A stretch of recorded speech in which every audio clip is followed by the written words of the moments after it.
तुम एक बार सोच कर देखो आज की हमारी पीढ़ी की हालत क्या हो गई है। 20 से 22 साल के लड़के खुद का रिचार्ज करने के लिए भी अपने पिताजी से पैसे मांगते हैं, क्योंकि हमें बचपन से सिखाया ही नहीं गया कि पैसा कमाना भी एक कला है। आप विदेशों में देखो, वहाँ 12 से 13 साल के बच्चे अपने छोटे छोटे काम से पैसे कमा रहे हैं। कोई अखबार बांटता है, कोई ऑनलाइन कुछ बेचता है, कोई ऐप बनाता है, क्योंकि उन्हें सिखाया गया है काम छोटा नहीं होता, इरादा छोटा होता है।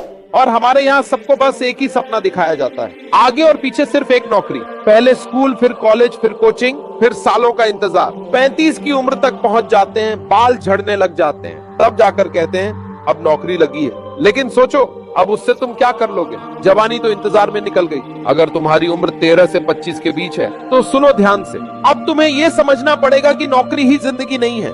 दुनिया बदल चुकी है। अब काम करने के लिए कुर्सी नहीं, सोच चाहिए। पैसा कमाने के सैकड़ों रास्ते हैं, बस शुरुआत करो। कोई ना कोई स्किल सीख लो, क्योंकि आने वाले सालों में जिसके पास स्किल नहीं होगी उसके पास दूसरा कोई ऑप्शन भी नहीं होगा। थोड़ा रुक कर जरा सोचो, तुम्हारे माँ बाप ने अपनी पूरी जिंदगी इस सिस्टम में गुजार दी, लेकिन अब तुम्हें वही गलती नहीं दोहरानी है। अगर ये वीडियो तुम्हारे तक पहुंचा है और तुमने इस वीडियो पे क्लिक किया है तो बाबू मैं बस तुमसे यही कहूंगा कि थोड़ा सा रुको। शॉर्ट्स तुमने बहुत देख लिए, रील्स तुमने बहुत देख ली, बहुत स्क्रॉल कर लिया। अब रुको और मेरी बात को ध्यान से सुनो। आखिर तुम्हारे साथ क्या हो रहा है? और अगर 30 मिनट तक मेरी एक एक बात ध्यान से नहीं सुन सकते तो अभी चले जाओ और अपनी कब्र खुद खोदते रहो। मैं तुम्हें एक कहानी सुना रहा हूँ, एक ऐसी कहानी जो तुम्हें अंदर तक हिलाकर रख देगी। अगर इस कहानी को सुनने के बाद तुम्हारी आंखों में आंसू ना आए तो समझ लेना कि तुम अब बहुत आगे निकल चुके हो और अब वापस आना बहुत मुश्किल है। तो पहले इस कहानी को ध्यान से सुनो और समझो कि मैं क्या कह रहा हूँ। आगे कहानी में खो जाओगे, इसलिए पहले ही चैनल को सब्सक्राइब कर लो। राहुल 5 सालों से सरकारी नौकरी की तैयारी कर रहा था, लेकिन उसे कभी रिजल्ट नहीं मिल रहा था। एक दिन तंग आकर उसने सोचा, इससे अच्छा तो होता कि मैंने पढ़ाई की ही नहीं होती और अपने गांव में रहकर पिताजी का हाथ बटाया होता। अब तक कितनी चीजें सीख चुका होता। क्यों मैंने अपने 20 साल बर्बाद कर दिए, अपनी जिंदगी बर्बाद कर दी, अपना बचपन बर्बाद कर दिया। हर वैकेंसी के लिए 20-20 लाख फॉर्म भरे जा रहे हैं और सिलेक्शन होता है सिर्फ 5 या 10 हजार लोगों का। मैं उनमें कैसे आऊंगा? पता नहीं कैसा एजुकेशन सिस्टम है हमारा, जो पूरे युवाओं को बर्बाद कर रहा है। उसका सिर भारी था, खिड़की से बाहर देख रहा था, लेकिन आंखों के सामने अंधेरा छाया था। बाहर ट्रैफिक की आवाजें थीं, गाड़ियां भाग रही थीं, हॉर्न बज रहे थे, लेकिन राहुल को सब शोर एक जैसा लग रहा था। वह सोचता जा रहा था, माँ की उम्मीदों का क्या होगा, पापा के भरोसे का क्या होगा, रिश्तेदारों और पड़ोसियों की हंसी कैसे सहन करूंगा। अगर मैं गांव में ही रहता और कभी पढ़ाई ही नहीं करता तो शायद इतना बोझ अपने सिर पर ना होता। यहाँ तो हर रोज लगता है कि मैं असफल हूँ, सब मुझसे आगे निकल गए। इतना सोचते सोचते उसके कानों में अचानक ट्रेन की आवाज पड़ी। सीटी की तीखी आवाज ने उसे जैसे नींद से जगा दिया। उसने घड़ी देखी, यही तो वही समय है जब उसके गांव की ट्रेन निकलती है। राहुल को उस वक्त किसी ने पुकारा नहीं था, लेकिन उसे लगा जैसे जिंदगी खुद उसे बुला रही हो। बिना ज्यादा सोचे उसने बैग उठाया, जरूरी सामान रखा और बाकी सब वैसे ही छोड़ दिया। किताबें, नोट्स, फॉर्म्स, सब। अब मुझे इस सब से बाहर जाना है। वह तेजी से स्टेशन पहुंचा। लोग भाग दौड़ में लगे थे, कोई ट्रेन पकड़ रहा था, कोई विदा कर रहा था। राहुल भीड़ के बीच से निकलकर प्लेटफॉर्म पर पहुंचा। ट्रेन पहले से ही खड़ी थी। उसने बिना पीछे मुड़े उसमें कदम रख दिया। ट्रेन धीरे धीरे चल पड़ी। राहुल खिड़की के पास बैठा और बाहर देखने लगा। शहर की ऊंची ऊंची इमारतें पीछे छूट रही थीं। चमकते बोर्ड, कोचिंग सेंटर के पोस्टर, लाइब्रेरी की इमारतें सब एक एक कर गायब हो रहे थे। ऐसा लग रहा था जैसे उसकी नाकामियों का बोझ भी पीछे छूट रहा हो। कुछ देर बाद नजारा बदल गया। चारों तरफ खेत फैले हुए थे, हवा ताजा थी, मिट्टी की खुशबू राहुल की सांसों में घुल रही थी। उसे बचपन याद आ गया। वह भी इसी ट्रेन से गांव से शहर आया था। तब उसके हाथ में बैग नहीं बल्कि माँ का आशीर्वाद और पिता की उम्मीदें थी। आज वही ट्रेन उसे वापस ले जा रही थी, लेकिन हाथ में उम्मीदें नहीं, थकान थी। यात्रा लंबी थी। राहुल बार बार सोचता रहा, क्या वाकई मैंने गलत किया? क्या सचमुच पढ़ाई छोड़कर गांव लौट जाना मेरी हार है, या फिर ये एक नया शुरुआत होगी? उसका मन कभी डरता, कभी सुकून पाता। आखिरकार ट्रेन उसके गांव के स्टेशन पर पहुंची। प्लेटफॉर्म वही पुराना था, पान की दुकान अभी भी थी, कुली वैसे ही आवाजें लगा रहे थे। राहुल ने जैसे ही बाहर कदम रखा उसे लगा कि उसने कोई बोझ उतार दिया हो। गांव के रास्तों पर चलते हुए उसका मन भारी जरूर था, लेकिन आंखें चमक रही थी। घर पहुंचकर माँ ने उसे देखा तो चौंक गई। अरे तू अचानक कैसे आ गया? राहुल ने मुस्कुराने की कोशिश की और कहा, बस माँ, अब यहीं रहना है। पिता चुप थे। उन्होंने कुछ कहा नहीं, बस सिर हिलाया। शायद वे समझ गए थे कि बेटे का दिल टूट चुका है। अगले कुछ दिन राहुल गांव में ही रहा। सुबह खेतों में जाता, कभी पिता का हाथ बटाता, कभी चौपाल पर बैठ जाता। पुराने दोस्तों से मिला, सब उसे देखकर खुश हुए, लेकिन उसके मन में खालीपन था। वह सोचता, क्या अब यही मेरी जिंदगी है या फिर कोई और रास्ता खुलेगा। इसी बीच गांव में अचानक एक अजीब सी खबर फैली। लोग चौपाल पर बैठे थे और सबके मुंह पर एक ही बात थी, अरे सुना, वो भिखारी जो रेलवे स्टेशन पर भीख मांगता था, वो रातों रात अमीर हो गया है। पहले तो राहुल ने इस पर ध्यान नहीं दिया। उसने सोचा, भिखारी अमीर हो गया, ये कोई मजाक ही होगा। लेकिन अगले ही दिन उसने अपनी आंखों से देखा, वही भिखारी, फटे पुराने कपड़ों में दिखने वाला आदमी, अब नए कपड़े पहने हुए था। उसके पास पैसे थे, लोग उससे बातें कर रहे थे और उसकी इज्जत भी कर रहे थे। राहुल दंग रह गया। ये कैसे हो सकता है? जो आदमी सालों से भीख मांग रहा था, वह अचानक अमीर कैसे बन गया? इसके पीछे जरूर कोई राज है। उसके मन में जिज्ञासा और बेचैनी दोनों बढ़ गई। मुझे इस भिखारी से मिलना ही होगा, उसकी कहानी जाननी होगी, शायद उसके पास मेरे सवालों का जवाब हो। और इसी सोच के साथ राहुल के जीवन की दिशा बदलने वाली थी। राहुल के मन में वही सवाल गूंज रहा था, आखिर यह भिखारी रातों रात अमीर कैसे बन गया? गांव में यह खबर जंगल की आग की तरह फैल चुकी थी। औरतें कुएं पर पानी भरते हुए इसी बारे में बातें कर रही थीं। बच्चे खेलते खेलते भिखारी की नकल कर रहे थे, मुझे भीख दो, मुझे भीख दो, और फिर हंसते हुए कहते, अब तो इसे पैसों की जरूरत ही नहीं। राहुल को यह सब सुनकर और भी अजीब लग रहा था। क्या जिंदगी इतनी जल्दी पलट सकती है? क्या एक भिखारी भी अमीर बन सकता है? अगर हाँ तो कैसे? एक शाम राहुल ने तय किया कि वह खुद जाकर उस भिखारी से मिलेगा। वह रेलवे स्टेशन की तरफ निकल पड़ा, वही पुराना स्टेशन जहां उसने बचपन में पिता का हाथ पकड़ा था, जहां से शहर की ट्रेन पकड़ी थी, और अब वही जगह उसके नए सवालों का जवाब छुपाए बैठी थी। राहुल प्लेटफॉर्म पर पहुंचा तो देखा लोग उस भिखारी के आसपास खड़े थे, मगर अब वह भिखारी पहले जैसा नहीं दिखता था। अब उसके चेहरे पर आत्मविश्वास था, आंखों में चमक थी। उसने साधारण लेकिन साफ सुथरे कपड़े पहन रखे थे। पास में एक छोटी सी मेज थी जिस पर फूलों की टोकरी रखी हुई थी। लोग आते, उससे फूल लेते और पैसे देकर चले जाते। राहुल हैरान रह गया, ये वही आदमी है, वही जो कल तक अपने गंदे कटोरे में सिक्के गिरने का इंतजार करता था। अब ये फूल बेच रहा है और लोग खरीद भी रहे हैं। उसने हिम्मत जुटाई और पास जाकर बोला, चाचा आपसे कुछ पूछना था। भिखारी ने मुस्कुराकर उसकी तरफ देखा, हाँ बेटा पूछो, तुम भी शायद यही सोच रहे होगे कि मैं अचानक अमीर कैसे हो गया। राहुल चौंक गया, इसे कैसे पता चला कि मैं यही सोच रहा हूँ? वह सिर हिलाकर बोला, हाँ सच बताइए, ये सब हुआ कैसे? भिखारी ने गहरी सांस ली, उसकी आंखें जैसे कहीं और खो गईं। बेटा ये कहानी मेरी नहीं है, ये सीख है, और अगर ध्यान से सुनोगे तो शायद तुम्हारी जिंदगी बदल जाए। राहुल चुपचाप वहीं बैठ गया। स्टेशन पर लोग आते जाते रहे, ट्रेनें सीटी बजाती रहीं, लेकिन राहुल का ध्यान अब सिर्फ उस भिखारी पर था। भिखारी ने कहना शुरू किया, सालों तक मैं यही करता रहा, लोगों के सामने हाथ फैलाता रहा, सुबह से शाम तक खड़ा रहता था, कभी कोई सिक्का देता, कभी कोई अपमानित कर देता। मुझे लगता था कि यही मेरी किस्मत है। लेकिन एक दिन सब बदल गया। एक बड़े बिजनेसमैन की गाड़ी यहाँ रुकी। वो बहुत रईस लग रहा था, उसके कपड़े, उसका अंदाज सब अलग ही था। वह मेरे सामने रुका और बोला, तुझे पैसे चाहिए? मैंने सिर हिलाया और कटोरा आगे बढ़ा दिया। उसने मेरी तरफ देखा और हंस पड़ा। ठीक है, मैं तुम्हें पैसे दूंगा, लेकिन इसके बदले में मुझे भी कुछ देना होगा। मैं हैरान रह गया, मैं क्या दे सकता था? मेरे पास तो देने लायक कुछ था ही नहीं। मैं चुप रहा। वो बोला, ठीक है, सोच लो, अगली बार जब मिलूं तो मुझे कुछ दोगे, तभी मैं तुम्हें पैसे दूंगा। और फिर चला गया। भिखारी थोड़ी देर रुका।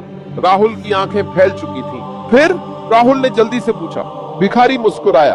अगले दिन वही बिजनेसमैन फिर आया। मैं घबरा गया, मेरे पास देने को कुछ भी नहीं था। लेकिन तभी मैंने देखा यही स्टेशन के किनारे एक पौधा था, उसमें एक छोटा सा फूल खिला था। मैंने वह फूल तोड़ा और उसे पकड़ाते हुए कहा, मेरे पास देने को यही है। वह मुस्कुराया और बोला, बहुत अच्छा। उसने बदले में मुझे 1000 रुपए दे दिए। उस दिन मुझे समझ आया कि इस दुनिया में हर चीज की कीमत होती है, कोई चीज फालतू नहीं है। मैंने उस फूल की अहमियत पहली बार जानी। उसके बाद से मैंने ठान लिया कि अब मैं भीख नहीं मांगूंगा। मैंने फूल तोड़ने शुरू किए, उन्हें बेचने लगा, लोग लेने लगे। धीरे धीरे मेरे पास पैसे आने लगे। मैंने एक छोटी सी टोकरी खरीदी, फिर थोड़े और फूल लाने लगा, और देखो आज अब मैं फूल वाला हूँ, भिखारी नहीं। राहुल ने चुपचाप पूरी कहानी सुनी। उसके भीतर हलचल मच रही थी। मतलब इंसान के पास हमेशा कुछ होता है बेचने के लिए, बस समझ नहीं पाता कि वो चीज क्या है। भिखारी ने आगे कहा, बेटा उस बिजनेसमैन ने मुझे सिर्फ पैसे नहीं दिए, उसने मेरी सोच बदल दी, और यही सोच इंसान को अमीर बनाती है। राहुल की आंखें गीली हो गई। उसे लगा जैसे किसी ने उसके अंदर जमी धूल साफ कर दी हो। उसने मन ही मन ठान लिया, अब मैं भी जानूंगा कि मेरे पास बेचने के लिए क्या है। अब मैं भी भीड़ का हिस्सा नहीं, अपनी राह बनाने वाला बनूंगा। भिखारी की कहानी सुनकर राहुल देर तक वहीं बैठा रहा।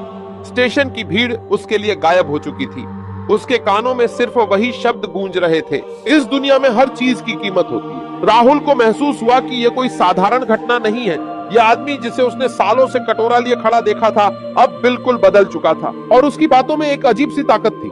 राहुल ने झिझकते हुए पूछा, चाचा, अगर आप बुरा ना माने तो एक बात पूछूं? जब आपके पास कुछ नहीं था तब आपने फूल देने का सोच कैसे लिया, और ये सब इतना आसान कैसे हो गया? मैं खुद 5 साल से मेहनत कर रहा हूँ, पर मेरे हिस्से में सिर्फ नाकामी आई है। भिखारी ने राहुल की आंखों में देखा, वहाँ निराशा भी थी, सवाल भी। वह हल्का सा मुस्कुराया, बेटा, आसान कुछ नहीं था। जब मैंने पहली बार फूल बेचने की सोची तब लोगों ने मुझ पर हंसा था। बोले, ये भिखारी अब व्यापारी बनेगा? लेकिन मैं जान चुका था कि अगर मुझे जिंदगी बदलनी है तो मुझे भीड़ की हंसी की परवाह छोड़नी होगी। और सुनो, इंसान की सबसे बड़ी गलती यही है, वो सोचता है कि उसके पास कुछ नहीं है। सच तो यह है कि हर किसी के पास देने के लिए कुछ न कुछ होता है। राहुल चुप रहा। वह सोच रहा था, क्या मेरे पास भी कुछ है? क्या मैं भी कुछ बेच सकता हूँ? लेकिन उसे जवाब नहीं मिल रहा था। भिखारी ने जैसे उसके मन को पढ़ लिया हो। बेटा, अगर तू सचमुच जानना चाहता है कि अमीर बनने का रास्ता क्या है तो मैं तुझे 5 नियम बताऊंगा, लेकिन याद रखना, ये किताबों में लिखे नियम नहीं होंगे। ये मेरे खून पसीने से निकले हुए हैं। इन्हें समझना आसान नहीं, पर अगर समझ गया तो तेरा जीवन बदल जाएगा।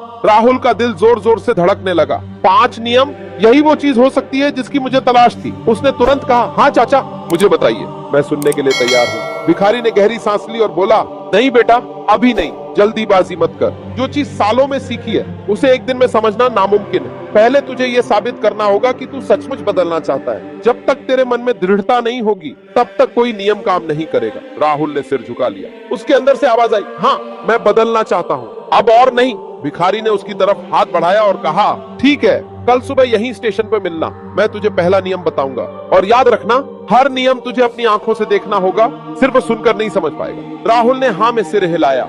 उसके अंदर अजीब सा उत्साह जाग रहा था, जैसे इतने सालों की नाकामी के बाद अब कोई दरवाजा खुलने वाला हो। उस रात राहुल घर लौटा तो सो नहीं सका। माँ पूछती रही, क्या हुआ बेटा, कुछ सोच रहे हो? लेकिन राहुल ने कुछ नहीं बताया। उसने बस कहा, माँ, कल से सब बदल जाएगा। रात भर वह करवटें बदलता रहा। दिमाग में बार बार वही सवाल आता, पहला नियम क्या होगा? कहीं ये सब झूठ तो नहीं? लेकिन अगर सच हुआ तो? अगर सचमुच मेरी जिंदगी बदल सकती है? सुबह होते ही राहुल स्टेशन की ओर निकल पड़ा। सूरज की किरणें खेतों पर चमक रही थीं, हवा ताजगी से भरी थी, लेकिन राहुल के दिल की धड़कनें तेज थीं। स्टेशन पर पहुंचते ही उसने देखा, भिखारी पहले से मौजूद था, लेकिन आज वह पहले जैसा भिखारी नहीं लग रहा था।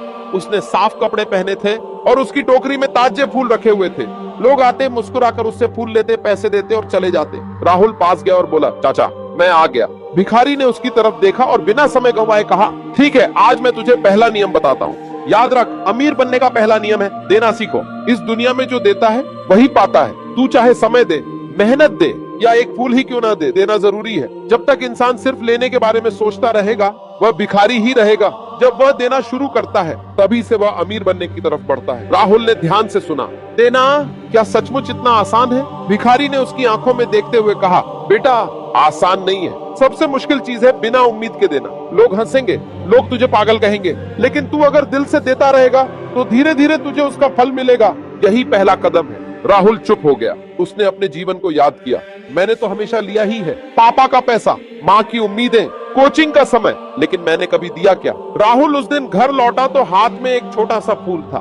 बाहर से देखने वाले को यह बस फूल लगता, लेकिन राहुल के लिए यह अब एक प्रतीक बन चुका था, उसके नए सफर का पहला कदम। रात भर उसने उस फूल को किताब के पन्नों में दबा कर रखा। यह मुझे याद दिलाएगा कि अब जिंदगी सिर्फ लेने के लिए नहीं, देने के लिए है। अगली सुबह राहुल फिर से स्टेशन पहुंचा। उसका मन उतावला था। आज दूसरा नियम मिलेगा। भिखारी पहले से मौजूद था। उसने राहुल को देखा और मुस्कुराया। आ गया तू? अच्छा है, लेकिन याद रख बेटा, नियम सुनना आसान है, निभाना मुश्किल। आज तुझे दूसरा नियम तभी समझ में आएगा जब तू इसे जिएगा। राहुल ने उत्सुकता से पूछा, क्या करना होगा मुझे? भिखारी ने अपनी टोकरी की तरफ इशारा किया। आज तू मेरे साथ फूल बेचेगा। राहुल चौंक गया। मैं फूल बेचूं? लोग क्या कहेंगे?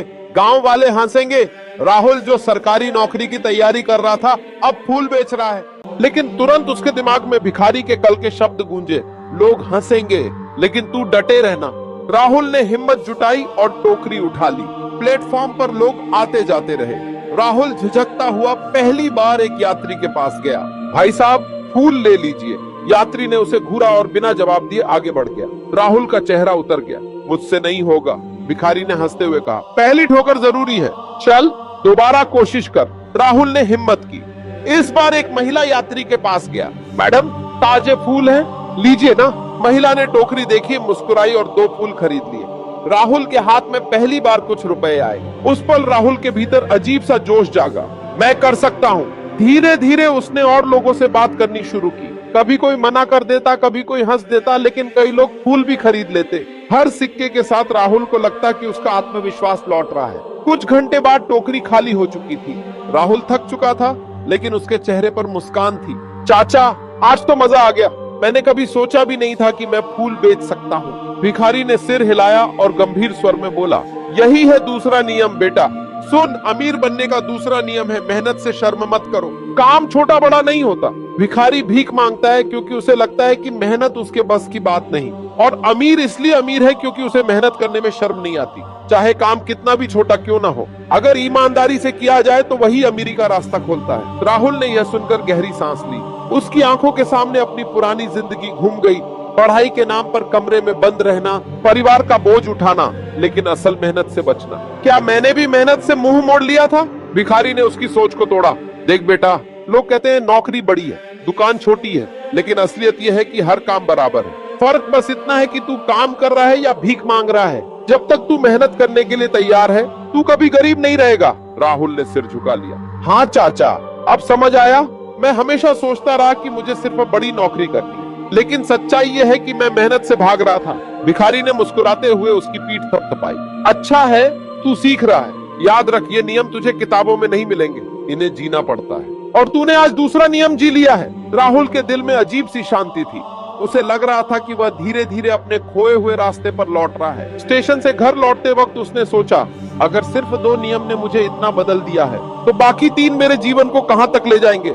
लेकिन साथ ही एक डर भी था, क्या मैं अगले नियम निभा पाऊंगा या फिर बीच में हार मान लूंगा। वह घर पहुंचा तो पिता ने उससे पूछा, कहाँ था बेटा? राहुल ने पहली बार झूठ नहीं बोला। उसने साफ कहा, पिताजी, आज मैंने फूल बेचे। पिता ने आश्चर्य से देखा, लेकिन उनके चेहरे पर नाराजगी नहीं थी, बल्कि हल्की सी मुस्कान थी। अच्छा किया, मेहनत में कोई बुराई नहीं होती। राहुल को लगा जैसे उसके कंधों से बोझ उतर गया हो। उस रात उसने मन ही मन सोचा, कल तीसरा नियम सुनना है, और चाहे कुछ भी हो जाए, अब मैं पीछे नहीं हटूंगा। सुबह सुबह राहुल फिर स्टेशन पहुंचा। अब उसके कदम भारी नहीं, हल्के लग रहे थे। उसे पता था कि आज तीसरा नियम मिलेगा, लेकिन मन में हल्की बेचैनी भी थी। कल चाचा ने कहा था कि सिर्फ सुनने से कुछ नहीं होगा, जीना पड़ेगा। तो आज क्या इम्तिहान होगा? भिखारी, या कहें अब फूल वाला, पहले से मौजूद था। टोकरी में ताजे फूल थे और चेहरा हमेशा की तरह शांत। राहुल ने नमस्ते किया। चाचा, मैं तैयार हूँ, भिखारी ने मुस्कुराते हुए कहा। अच्छा है, आज तुझे तीसरा नियम सिखाना है, लेकिन याद रख, ये नियम समझना आसान है, निभाना मुश्किल। तैयार है तू? राहुल ने गहरी सांस ली। हाँ। भिखारी ने अपनी जेब से 500 रुपए का नोट निकाला और राहुल के हाथ में रख दिया। जा बेटा, इस पैसे से आज व्यापार कर, लेकिन शर्त ये है, शाम तक तू इसे बढ़ाकर मेरे पास लौट आएगा। अगर ये पैसा तेरा घट गया तो तू हार जाएगा। राहुल चौंक गया। पैसा? मेरे पास तो कभी इतना बड़ा नोट नहीं होता था, और अब इससे व्यापार कैसे करूंगा? अगर घाटा हो गया तो? उसके चेहरे पर डर साफ दिख रहा था। भिखारी ने तुरंत कहा, यही है तीसरा नियम बेटा। अमीर बनने का तीसरा नियम है, जोखिम उठाना सीखो। जिसे सिर्फ सुरक्षित खेलना आता है, वह कभी बड़ा नहीं बन पाता। जो जोखिम से डरता है, वही सालों तक वहीं का वहीं रह जाता है। याद रख, पैसा तभी बढ़ता है जब तू उसे काम पर लगाता है। अगर तू इसे सिर्फ जेब में रखेगा तो यह कागज का टुकड़ा बनकर रह जाएगा। राहुल ने नोट को कसकर पकड़ लिया। उसके दिल की धड़कनें तेज हो गई। ठीक है चाचा, मैं कोशिश करूंगा। वह स्टेशन से बाहर निकला। सड़क पर भीड़ थी, दुकानों पर लोग खरीदारी कर रहे थे। राहुल सोच रहा था, क्या करूं? 500 से क्या व्यापार हो सकता है? उसने सोचा कि वही काम दोहराए, फूल खरीद कर बेचे। लेकिन फिर याद आया कि यह तो आसान रास्ता है, जोखिम कहाँ है? भिखारी तो यही कह रहा था कि नई सोच लानी होगी। घूमते घूमते राहुल एक चाय की दुकान पर रुका। वहाँ भीड़ लगी थी। उसे ख्याल आया, यहाँ अगर मैं बिस्कुट बेचूं तो शायद लोग खरीद लें, लेकिन बिस्कुट कहाँ से लाऊं? वह तुरंत पास की किराने की दुकान पर गया। 500 में से 400 रुपए के पैकेट ले लिए, बाकी 100 रुपए जेब में रखे। फिर दुकान वाले से बात की, क्या मैं यहीं चाय पीने वालों को बिस्कुट बेच सकता हूँ? दुकान वाले ने पहले तो शक की नजर से देखा, फिर बोला ठीक है, लेकिन मुझे भी कुछ हिस्सा चाहिए। राहुल ने हामी भर दी। कुछ देर बाद राहुल चाय की दुकान के पास खड़ा था। बिस्कुट, ताजे बिस्कुट, चाय के साथ बिस्कुट ले लो।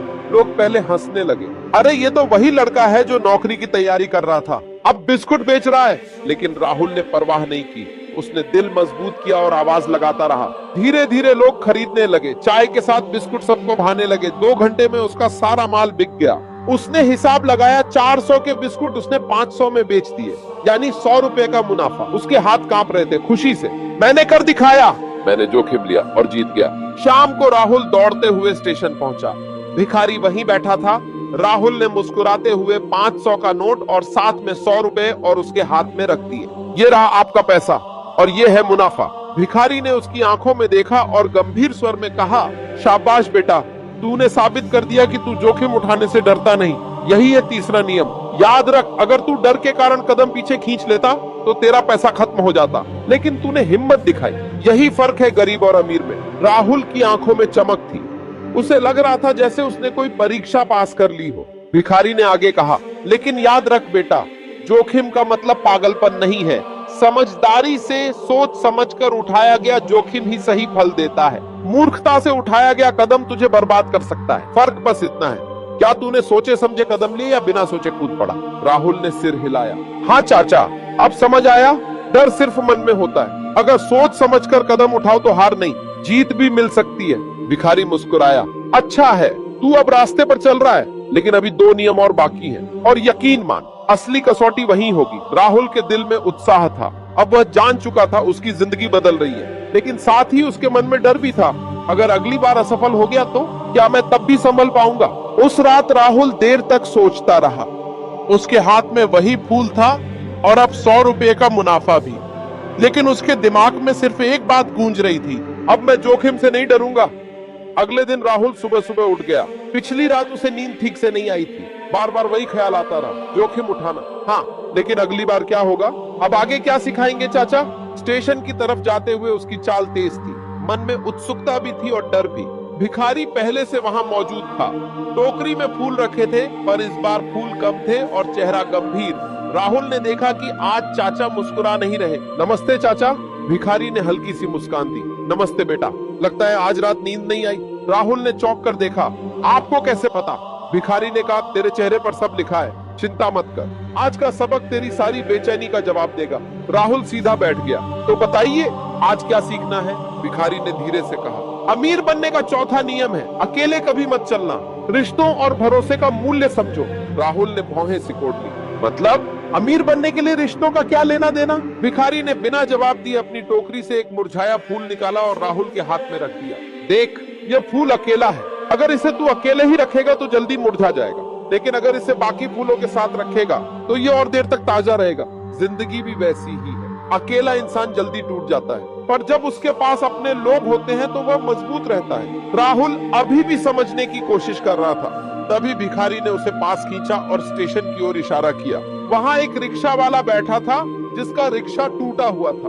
वह पसीने में लथपथ उसे सुधारने की कोशिश कर रहा था, लेकिन अकेले से काम नहीं बन रहा था। भिखारी ने कहा, जा उसकी मदद कर। राहुल चौंका, लेकिन चाचा ये तो उसका काम है। भिखारी ने बीच में रोक दिया। नियम सीखना है या बहाने बनाना है। राहुल चुपचाप उठा और रिक्शे वाले के पास गया। दोनों ने मिलकर रिक्शा सीधा किया, पहिया ठीक से लगाया। रिक्शा वाला मुस्कुराते हुए बोला, भाई अगर तुम नहीं आते तो मैं आज यहीं फंस जाता। शुक्रिया। राहुल के मन में अजीब सी खुशी हुई। कोई मुनाफा नहीं, कोई पैसा नहीं, फिर भी दिल हल्का और संतुष्ट। भिखारी ने पास आकर कहा, यही है चौथा नियम, रिश्तों और भरोसे में निवेश करो, इंसानों से जुड़ो।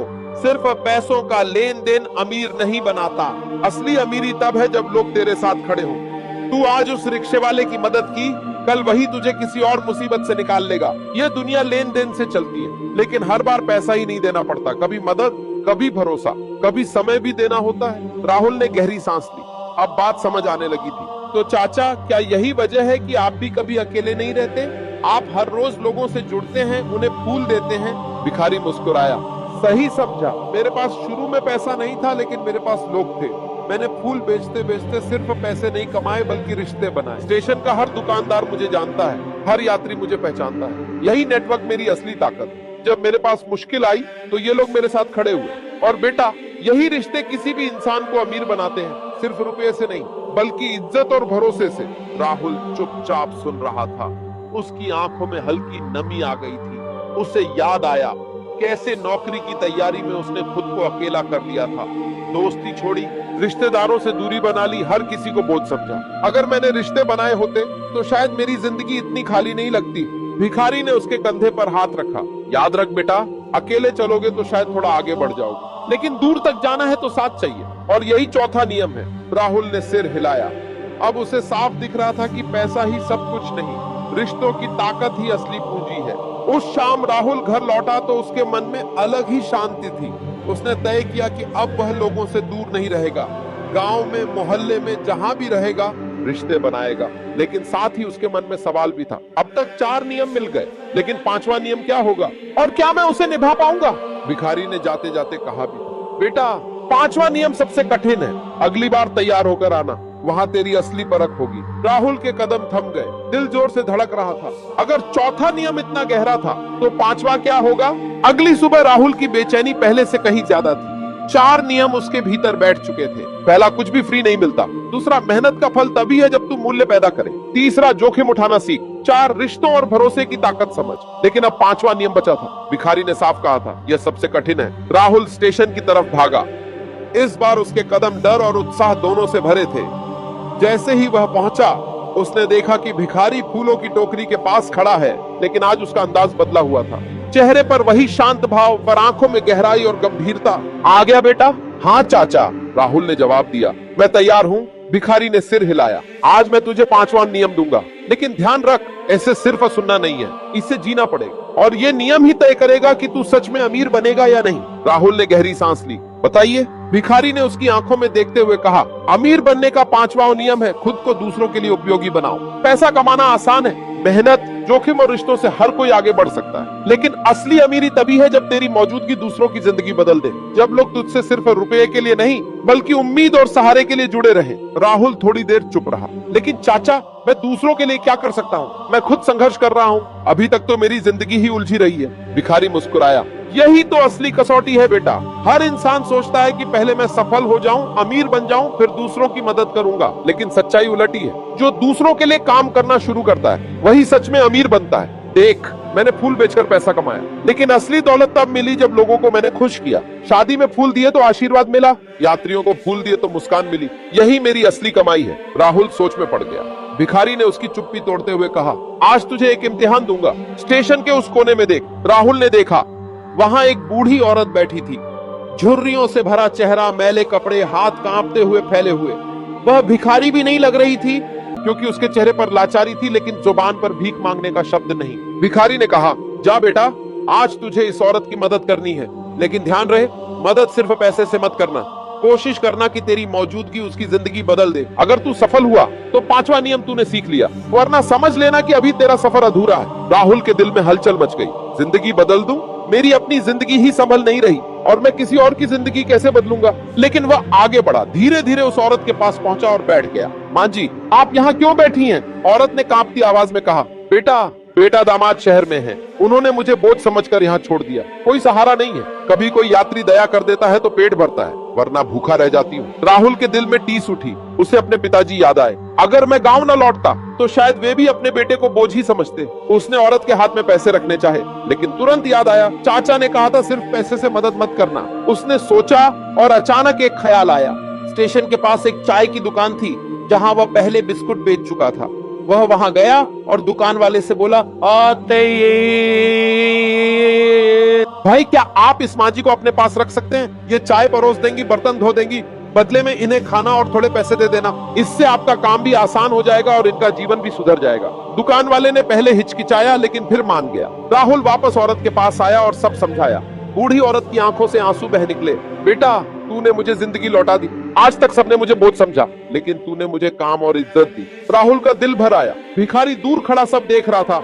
राहुल उसके पास लौटा। चाचा, क्या यही 5वां नियम था? भिखारी ने गर्व से उसकी पीठ थपथपाई। हाँ बेटा, यही। खुद को दूसरों के लिए उपयोगी बनाना ही असली अमीरी है। तूने आज सिर्फ एक औरत को सहारा नहीं दिया बल्कि खुद को इंसान बनाया है। याद रख, पैसे से बड़ा निवेश इंसानों की जिंदगी में करना होता है। जब तू किसी की दुनिया बदल देता है तब दुनिया तुझे अमीर बनाती है। राहुल की आंखें नम थीं। उसके भीतर जैसे एक नई रोशनी जल उठी थी। 5वां नियम उसके दिल में उतर चुका था, लेकिन उसे अब भी नहीं पता था ये 5 नियम मिलकर उसकी जिंदगी को किस दिशा में ले जाएंगे। राहुल अब बदल चुका था। 5 नियम उसके दिल में उतर चुके थे, लेकिन असली परीक्षा अब शुरू होने वाली थी। नियम सीख लेना आसान था, पर उन्हें जिंदगी में जीना यही असली कसौटी थी। गांव लौटकर उसने सबसे पहले पिताजी से बात की। बाबा, मैं अब नौकरी के सपने के पीछे नहीं भागूंगा। मैं यहाँ रहकर कुछ काम करना चाहता हूँ। पिताजी चौंक गए। इतने साल बर्बाद कर दिए पढ़ाई में, अब गांव में क्या कर लेगा तू? राहुल ने शांत स्वर में कहा, बाबा, अब मैं जान चुका हूँ कि दुनिया सिर्फ डिग्रियों से नहीं चलती। मेहनत, जोखिम और रिश्तों से भी इंसान आगे बढ़ सकता है। मुझे मौका दीजिए। पिताजी चुप रहे, लेकिन उनकी आंखों में हल्की उम्मीद की चमक थी। अगले दिन राहुल ने गांव के चौपाल पर बैठकर सोचना शुरू किया। गांव में क्या जरूरत है, किस चीज से सबको फायदा होगा। तभी उसे याद आया कि गांव के लोग अक्सर फूलों के लिए शहर जाते थे, शादी, पूजा और मेलों के लिए। अगर यहाँ फूल की दुकान खोल दी जाए तो सबको आसानी होगी। उसने जोखिम उठाया, कुछ पैसे उधार लिए, खेत से कुछ फूल लाए और छोटा सा ठेला लगाया। लोग हंसे भी। अरे देखो, शहर जाकर सरकारी नौकरी न पा सका तो अब फूल बेच रहा है। लेकिन राहुल ने ध्यान नहीं दिया। धीरे धीरे लोग फूल खरीदने लगे। उसने सीखे हुए नियम अपनाए। हर फूल की कीमत तय की, कुछ भी फ्री नहीं दिया। फूल सजाकर बेचे ताकि लोगों को मूल्य महसूस हो। उधार लेकर जोखिम उठाया। गांव वालों से दोस्ती की, हर किसी का ख्याल रखा। और सबसे बढ़कर जब कोई बूढ़ी दादी फूल खरीदने आई और पैसे कम पड़े तो राहुल ने कहा, आप पैसे मत दीजिए, ये फूल आपके लिए है, बस मुझे आशीर्वाद दीजिए। लोगों को लगा कि राहुल सिर्फ बेच नहीं रहा बल्कि उनके लिए कुछ कर रहा है। धीरे धीरे उसका काम बढ़ा। कुछ महीनों में राहुल की फूल की दुकान गांव से कस्बे तक पहुंच गई। उसने और लोगों को काम पर रखा। एक लड़का फूल तोड़ने के लिए, एक लड़की गजरे बनाने के लिए। राहुल ने चौथा नियम याद रखा, अकेले मत चलो। उसने काम बांटा, सबको साथ लिया। लोगों ने महसूस किया कि राहुल अब सिर्फ अपने लिए नहीं बल्कि पूरे गांव के लिए काम कर रहा है। लेकिन राह आसान नहीं थी। कस्बे में पहले से एक बड़ा फूल व्यापारी था। उसने राहुल को धमकी दी, या तो मेरा माल बेचेगा या यहाँ से दुकान हटाएगा, वरना पछताएगा। राहुल डर गया, लेकिन उसने तीसरा नियम याद किया, जोखिम उठाना। उसने व्यापारी की बात मानने के बजाय अपने फूलों की गुणवत्ता और सेवा बेहतर की।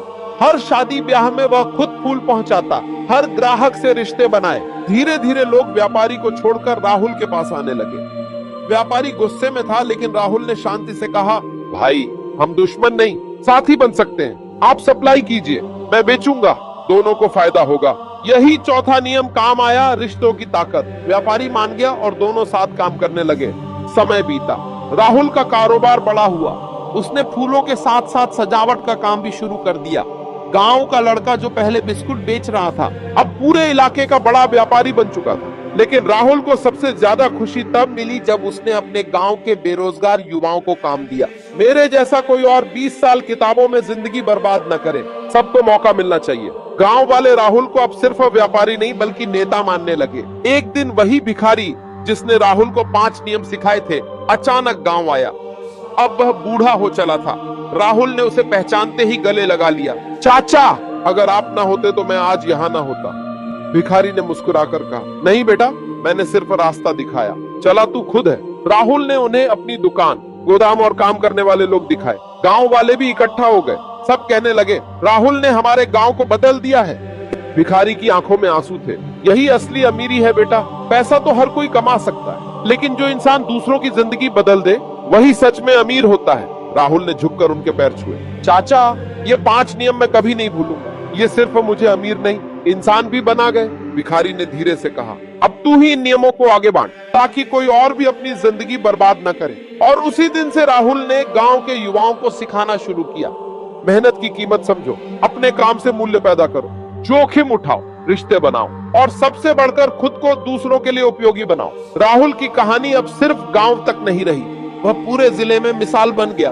लोग कहते, जिस लड़के ने 20 साल किताबों में खपा दिए और खुद को नाकाम समझा, वही आज हजारों की जिंदगी का सहारा है। और राहुल हर बार मुस्कुराकर यही कहता, अमीर बनने का मतलब सिर्फ जेब भरी होना नहीं है, बल्कि दिल और रिश्ते भरना है। भिखारी की कही हुई बातें अब उसके जीवन का हिस्सा थी। राहुल ने 5 नियम सीखे, उन्हें जिया और साबित कर दिया कि सफलता डिग्री से नहीं, सोच से मिलती है। उसकी कहानी हर उस युवा के लिए आईना थी जो सपनों के पीछे भागते भागते खुद को खो देता है।